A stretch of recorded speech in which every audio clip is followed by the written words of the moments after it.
Gordon? Le chien de service.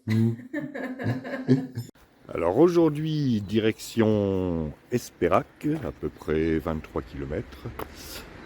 Je quitte mon gîte qui s'appelle Les Pieds dans l'Olt. Très bon accueil. Et puis un velouté de carottes au cumin qui m'a laissé des souvenirs émus. Voilà, le pied, on va voir si ça va, mais pour l'instant ça va un peu mieux. Allez, c'est parti. Je vais suivre le Lot pendant quelques kilomètres avant de monter tout là-haut.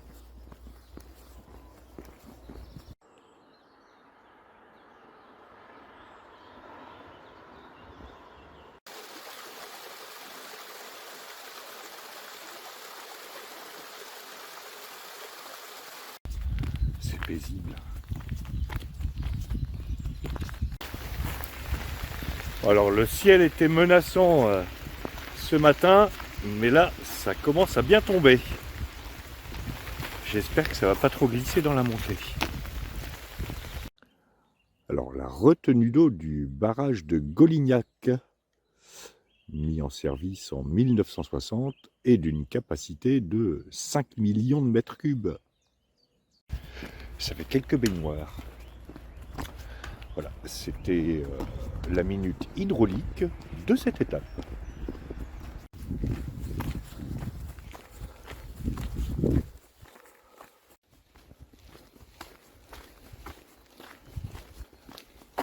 Alors, bienvenue au pont du Moulinou. J'aime bien ce nom-là. Alors, le panneau derrière moi indique qu'il y a 20 croix d'ici à Golignac, avec à chaque fois plein de renseignements. On va essayer de les compter. Par contre, je ne vous ferai pas une minute croix à chaque croix. Ce sera un peu long. C'est à partir d'ici que ça grimpe. Bon, pour l'instant, ça va. Ça a l'air humain. Je vais peut-être pas dire la même chose tout à l'heure.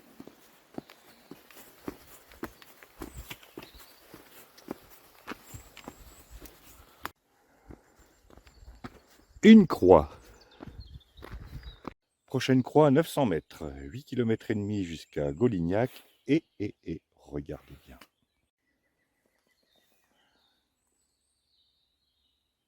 Je suis passé sous les 1400 km. Je ne vais pas compter le nombre de pas. Ce serait trop démoralisant.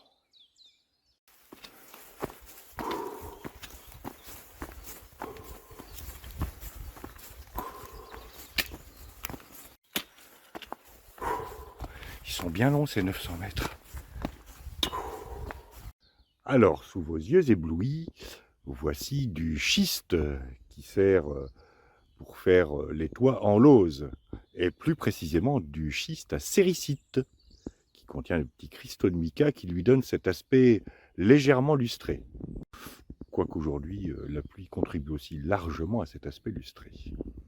Alors schiste, roche métamorphique, formée à partir de dépôts argileux, qui ont été compressés et transformés sous l'effet de la température et de la pression.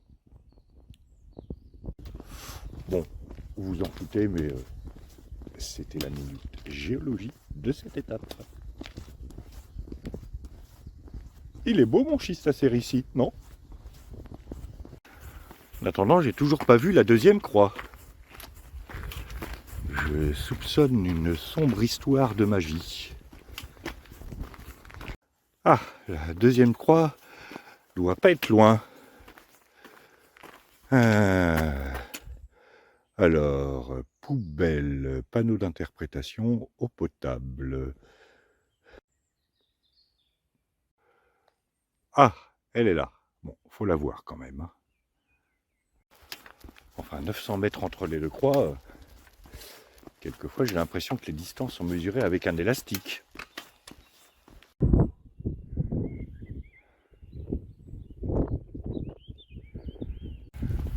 Voilà, fin de cette petite grimpette qui, ma foi, s'est bien passée et qui était très instructive. Si. J'ai remis mon couvre-chef parce que il y a un petit vent légèrement frisqué.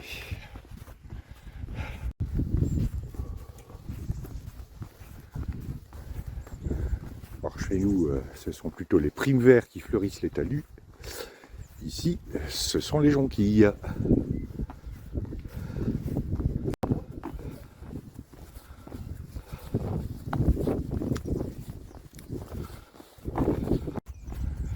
Ça fait un moment que je suis cette route goudronnée. J'espère trouver un chemin assez rapidement.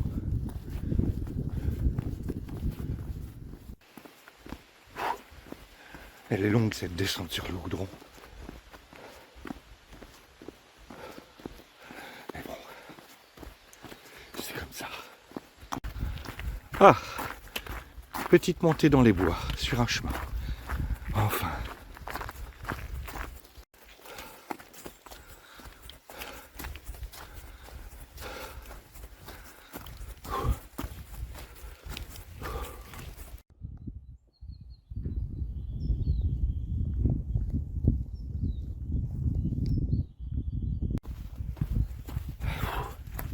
Je viens d'avoir un coup de fil d'un journaliste des Échos qui fait un papier sur l'histoire de l'EPR.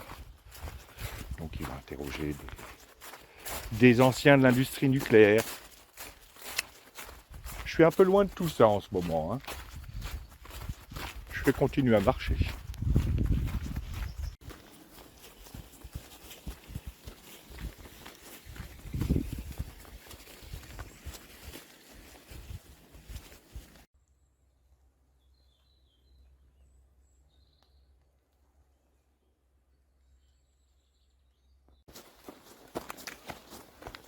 Voilà, vue de cette futée ou sapinière en contre-plongée.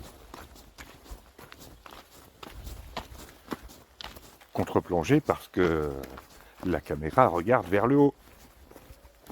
Et moi, je ferais mieux de regarder vers le bas.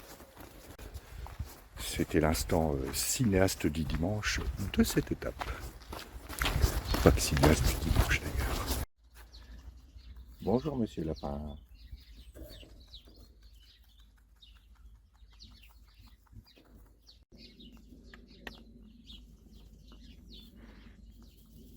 Bon, je vais enfin aborder la descente vers Golignac.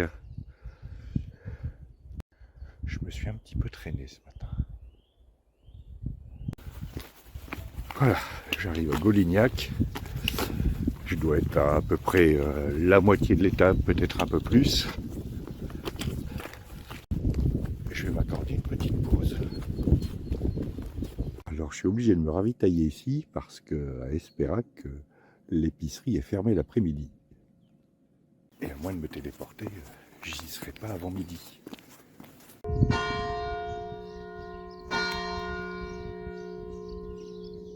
Il est midi.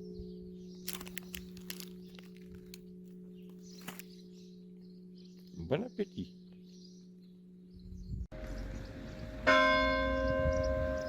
Et dire qu'en 1940, ce village comptait 8 cafés.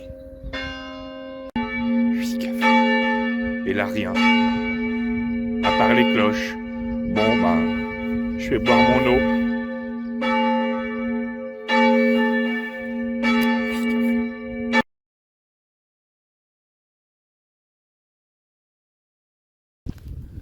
Bon allez, fin de la pause, il est temps de repartir. Il me reste 9 km à peu près. Il est midi et demi, donc je devrais arriver vers allez, 2h30, 3h. 3h en y allant tranquille. J'aime pas m'arrêter trop longtemps parce que c'est toujours dur de repartir après. C'est d'autant plus dur de repartir que ça monte. Aïe, j'ai mal. Bon, et bien, la différence entre les semelles que j'ai achetées en pharmacie et les semelles qui étaient vendues avec les chaussures n'est pas flagrante. Je pense que ce soir, je vais reprendre les anciennes semelles. Ah, il me semble apercevoir là-bas Bruno, qui est parti un peu avant moi ce matin d'Estaing, avec qui j'ai partagé une chambre hier.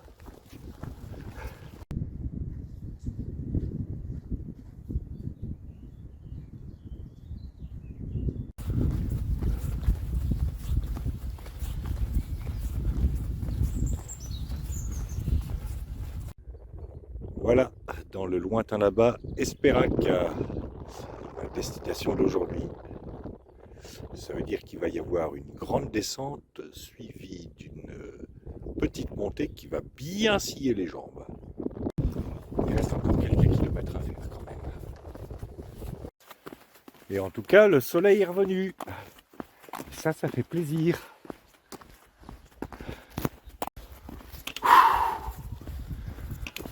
Alors si je souffle, c'est pas parce que je suis essoufflé, mais c'est que je déteste ces longues descentes comme ça sur le bitume, parce que ça sollicite énormément la plante des pieds.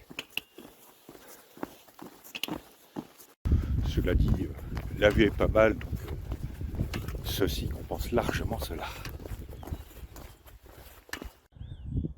Alors là, quand la saison est venue, il y a café, thé, biscuits en libre service, ce qui est quand même sympa. Mais bon, là je suis encore un peu tôt en saison. Et alors, ceci c'est un arbre à chaussures. Chaussures mur à point. Par contre, j'ai pas le nom latin, donc vous pouvez toujours m'en proposer un. Voilà, c'était l'instant arboriculture de cette étape. Voilà un balisage qu'on risque pas de rater. Au moins, cette fin d'étape dans les bois est bien sympathique. Alors dans le coin, à quelques mètres d'ici, il y avait une ancienne mine d'uranium qui a été exploitée de 1957 à 1960 et qui a fourni 8 tonnes d'uranium métal. Un minerai d'uranium qui titrait 0,2% d'uranium. Voilà, c'était la minute atomique de cette étape. Je l'avais pas encore faite celle-là. Alors ceci est un insecte qui traîne une caravane.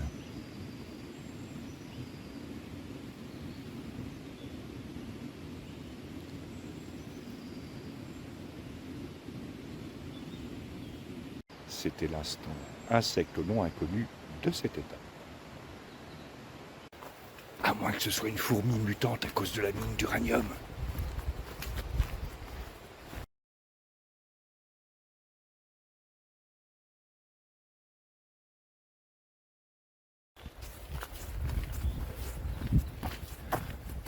Voilà, arrivé sur Espérac,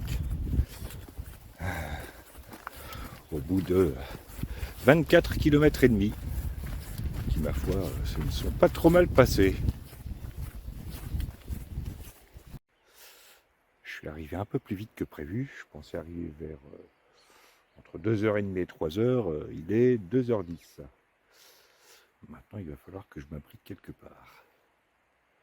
Le village en tout cas a l'air sympa.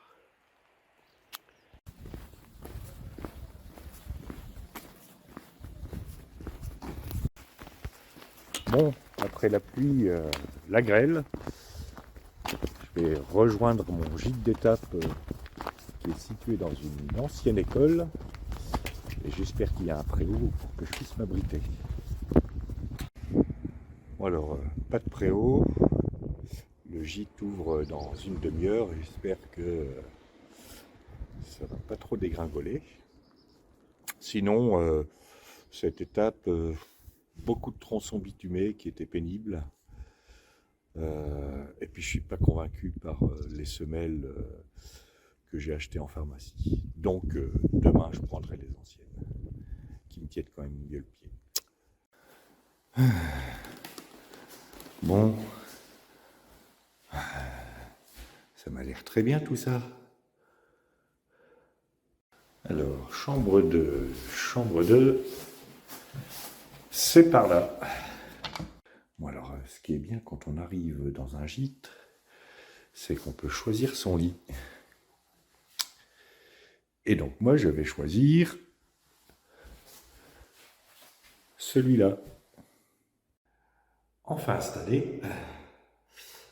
Et je vais faire un goûter. Donc un goûter avec du maquereau à l'escabèche, des chips et puis du pain. Et si j'ai encore un peu faim, cake aux fruits, parce que la diététique, c'est important. Demain, étape courte jusqu'à Conques, 12 km. Et à Conques, je vais m'accorder une journée de repos. Ça fera 10 jours que je marche. On va ménager un peu la monture. Voilà, et à demain pour de nouvelles aventures.